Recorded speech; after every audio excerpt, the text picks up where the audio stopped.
Ninth, an official complaint made in writing by Captain Poppleton to Major Goriker of the badness of the above-mentioned articles. Also that Mr. Cole said that the vegetables were furnished from the plantation house garden. 10th, Napoleon in his bedroom told him that I had received a Portsmouth paper in which were contained extracts from a work published in London under his name. He looked over it and observed that he had not written a line of it, though some parts resembled his manner. He added that there was a Scotchman, whose name he did not recollect, who had written several articles so much in his style that when in France he had caused some of his works to be translated into French. I informed him that Colonel Massaroni, aide-de-camp to Murat, had published some anecdotes of his late master. What does he say of me? Said Napoleon. I replied that I had not seen the book, but had been informed by Sir Thomas Reed that he spoke ill of him. Oh, said he, laughing, that is nothing. I'm well accustomed to it. But what does he say? I answered that it was asserted that Murat had imputed the loss of Waterloo to the cavalry not having been properly employed, and that he had said that if Murat had commanded them, the French would have gained the victory. It is very probable, replied Napoleon. I could not be everywhere, and Murat was the best cavalry officer in the world. He would have given more impetuosity to the charge. There wanted but very little, I assure you, to gain the day for me. On faisait 2 ou 3 bataillons, and in all probability Murat would have effected that. There was not, I believe, 2 such officers in the world as Murat for cavalry and Drouot for the artillery. Murat was a most singular character. 24 years ago, when he was a captain, I made him my aide-de-camp and subsequently raised him to be what he was. He loved, I may rather say adored me. In my presence, he was, as it were, struck with awe and ready to fall at my feet. I acted wrong in having separated him from me, as without me he was nothing. With me, he was my right arm. Ordered Murat to attack and destroy 4,000 or 5,000 men in such a direction. It was done in a moment. But leave him to himself. He was an imbecile without judgment. I cannot conceive how so brave a man could be so cowardly. He was nowhere brave unless before the enemy. There he was probably the bravest man in the world. His boiling courage carried him into the midst of the enemy, couvert de peine jusqu'au clocher, and glittering with gold. How he escaped is a miracle, being, as he was always, a distinguished mark, and fired at by everybody. Even the Cossacks admired him on account of his extraordinary bravery. Every day Murat was engaged in single combat with some of them, and never returned without his saber dripping with blood of those whom he had slain. He was a paladin, in fact a Don Quixote in the field, but take him into the cabinet, he was poltroon without judgment or decision. Murat and Ney were the bravest men I ever witnessed. Murat, however, was a much nobler character than Ney. Murat was generous and open. Ney partook of the canaille. Strange to say, however, Murat, though he loved me, did me more mischief than any other person in the world. When I left Elba, I sent a messenger to acquaint him with what I had done. Immediately, he must attack the Austrians. The messenger went upon his knees to prevent him, but in vain. He thought me already master of France, Belgium, and Holland, that he must take his peace and not adhere to demi-mesures. Like a madman, he attacked the Austrians with his canaille and ruined me. For at that time, there was a negotiation going on between Austria and me stipulating that the former should remain neuter, which would have been finally concluded, and I should have reigned undisturbed. But as soon as Murat attacked the Austrians, the emperor immediately conceived that he was acting by my directions, and indeed it will be difficult to make posterity believe to the contrary. Metternich said, "Oh, the Emperor Napoleon is the same as ever, a man of iron. The trip to Elba has not changed him. Nothing will ever alter him. All or nothing for him." Austria joined the coalition. I was lost. Murat was unconscious that my conduct was regulated by circumstances and adapted to them. He was like a man gazing at the seas, shifting at the opera, without ever thinking of the machinery behind by which the whole is moved. He never, however, thought that his secession in the first instance would have been so injurious to me, or he would not have joined the Allies. He concluded that I should be obliged to give up Italy and some other countries, but never contemplated my total ruin.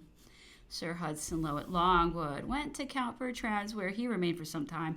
In the evening, Napoleon sent for me and said that Sir Hudson Lowe had been to Bertrand to inform him that Lady Holland had sent out some presents for Madame Bertrand's children, 2 books for himself, and some other articles, with a letter that, although it was contrary to the regulations, which prescribed that everything should come through the Secretary of State's office, he would take it upon himself to send them. That Mr. Manning had also left some trifling presents for him, Napoleon, which he wished to know if he would accept.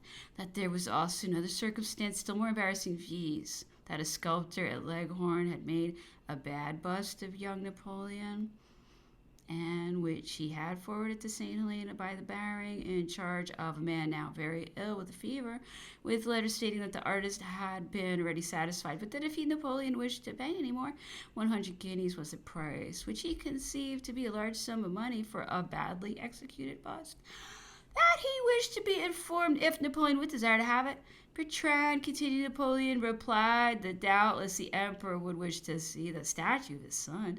He regretted it had not been forwarded at an earlier period, that it would be better to send it that very evening than detain it until tomorrow, and that the emperor would be happy to receive Mr. Manning's presents. Bertrand says that he looked disturbed and appeared to attribute great merits himself for having offered to send up those things, because they had not passed through the hands of the Secretary of State, and surprised that Bertrand was not abounding in thanks to him for his great goodness. I do not know what he meant by saying that 100 guineas was too much for the statue, or if he intended it as an insult or as a reflection upon us. Surely no sum could be too much for a father to pay under certain circumstances, but this man had no feeling. Napoleon then asked me if I knew anything about the statue. I replied that I had heard of it some days before. Why did you not tell me? Asked the emperor. I felt a little confused and answered that I expected the governor would have sent it up. Napoleon said, I have known of it for several days. I intended, if it had not been given, to have made such a complaint as would have caused every Englishman's hair to stand on end with horror. Alzati I capelli. I would have told a tale which I would have made the mothers of England execrate him as a monster in human shape. I have been informed that he has been deliberating around it, and also that his Prime Minister Reed ordered it to be broken. I suppose that he has been consulting with that little major, who has pointed out to him that it would brand his name with ignominy forever, or that his wife has read him a lecture at night about the atrocity of such a proceeding. He has done enough, however, to dishonor his name by retaining it so long, and by even allowing a doubt to exist of it being sent up. The emperor afterwards spoke of his own family. My excellent mother said he is a woman of courage and of great talent. More of a masculine than a feminine nature, proud and high-minded.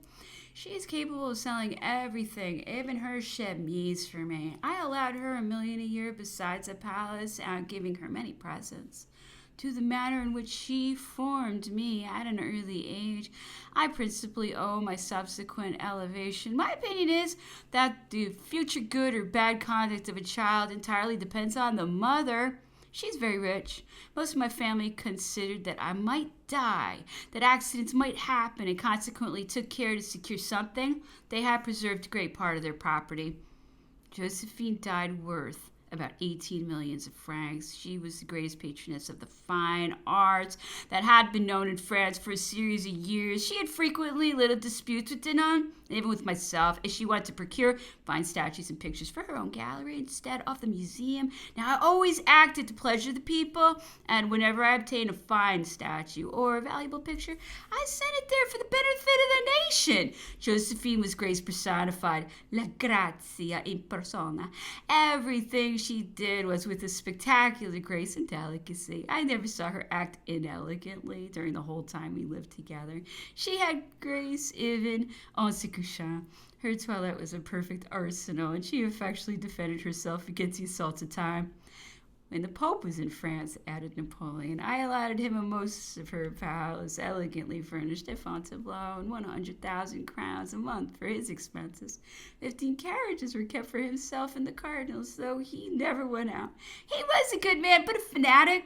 He was greatly annoyed by the libels which had been published containing assertions of my having ill-treated him, and contradicted them publicly, stating that, except politically, he had been very well treated. At one time, continued the emperor, I had in contemplation to take away all his temporal power, to make him my almoner, and Paris the capital of the Christian world.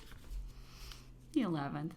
This day was sent up a beautiful white marble bust of young Napoleon, about the natural size and very well executed, with an inscription, Napoleon Francois Charles Joseph, and decorated with the Grand Cross of the Legion of Honor. The presents from Lady Holland and Mr. Manning accompanied it. Napoleon did not eat anything until 8 o'clock in the evening. Some time after the bust arrived, Napoleon sent for me. It was placed on the mantelpiece in the drawing room. Look at that, said Napoleon. Look at that image. Barbarous and atrocious must the man be who would break such an image as that. I esteem the man capable of executing or of ordering it to be worse than him who administers poison to another. For the latter has some object to gain, but the former is instigated by nothing but the blackest atrocity, l'atrocità le più nera, and is capable of committing any crime. That countenance would melt the heart of the most ferocious wild beast. The man who gave orders to break that image would plunge a knife into the heart of the original if it were in his power. He gazed at the statue for several minutes with great satisfaction and delight, his face covered with smiles, and strongly expressive of paternal love and of the pride which he felt in being the father of so lovely a boy. I watched his countenance narrowly, which I had an excellent opportunity of doing while he was contemplating attentively the beautiful, though inanimate, features sculptured on the marble. No person who had witnessed the scene could deny that Napoleon was animated by the tender affections of a father. Napoleon afterwards vented his feelings about the alleged order for the destruction of the bust. When I endeavored to reason upon the uncertainty of the fact, and that it assuredly had not been given by the governor, he interrupted me by saying that it was in vain to attempt to deny a known fact. The statue, to me, continued he, was worth £1,000,000, though this governor contemptuously said that £800 was a great price for it. Mr. Balcombe came up to Count Bertrand's about some money concerns, and had an interview afterwards with Napoleon, who walked with Count Bertrand and him to the end of the wood. The 12th saw Napoleon in his bath, in which he remained for 4 hours and a half. Gave him Mr. Massironi's interesting facts respecting Joachim Murat, with a very little assistance from me. He read it through, making observations occasionally. He will not be pitied, said he, because he was a traitor. He never mentioned to me that he was determined to defend his kingdom. Neither had I ever told him that my intentions were to unite the kingdoms of Italy and Naples, take them from him, and make him constable of the empire. I certainly made an instrument of him to answer great projects that I had in view for Italy. I intended, as I told you before, to have dispossessed Murat of the crowns of Naples, but the time was not come, and besides, I would have given him a suitable indemnification. His letter to Massaroni was ridiculous, and his enterprise that of a madman. What reason had he to complain of the Emperor of Austria, who had behaved generously and offered him an asylum wherever he pleased in his dominions, subject to no other restriction than that of not quitting it without permission, which was very necessary in the actual state of things? What more in God's name could he desire? I myself never should have expected more in England. It was a generous act on the part of the Emperor of Austria, and a return of good for evil, as Murat had endeavored to deprive him of Italy, had published proclamations exciting insurrection amongst the Italians, attacked the emperor's troops like a blockhead without reason, and like a madman engaged without judgment in an expedition without a plan, and so badly arranged that he never had been able to unite even his own guard. In his proclamations to the Italians, he never mentioned my name, though. He knew that they adored me, Ma bisogna dire la verità, continued he. Murat had not acted in that double manner in his correspondence with me, of which he has been accused. The papers shown to prove it were falsified. At that time, Murat had no understanding with me. Lord Exmouth appears to have acted fairly and honorably by candidly informing him that he would receive him on no other terms and as a prisoner of war. I do not believe that he offered 1,000 louis for the arrestation of Murat. Blank, who was described to be so good and honorable characters, neither the one nor the other. He certainly is a person greatly attached to me, but he is a man of the police, you know, added he, laughing. What kind of honor those gentry have. Belle armée, indeed, repeated he, using expression of contempt, alluding to Murat's expression about the Neapolitan army.